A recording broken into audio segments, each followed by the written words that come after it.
একটি বাচ্চার হাসি পরিষ্কার আকাশে রংধনুর মতো। সব বাবা মাই চায় তার আদরের সন্তান সব সময় হাসিতে খুশিতে থাক। এতে সেসব বাবা মায়ের পরম তৃপ্তি। দেখুন, বিভান একটি লাইটিং বল পেয়ে কত খুশি হয়েছে। আমাদের এখানে ঝুলনের মেলায় গিয়েছিলাম, ওকে ওর বাবা কিনে দিয়েছে। জিনিসটা খুবই ছোট হলেও বিভানের কাছে খুবই স্পেশাল, কারণ এটা যে ওর বাবা গিফট করেছে।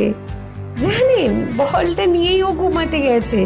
ওর নরম নরম আঙুল দিয়ে চেপে ধরে ঘুমিয়ে পড়েছিল। ছাড়াতে গিয়েও ছাড়াতে পারিনি। কেন জানি না, আমাদের দুজনের চোখে অজান্তে জল চলে এলো। মনে পড়ে যাচ্ছিল ফেলে আসা আমাদেরও ছোটবেলাকার কথা। ভিডিওটা দেখে আপনাদের মধ্যে কাদের ছোটবেলাকার কথা মনে পড়লো কমেন্টে জানাবেন।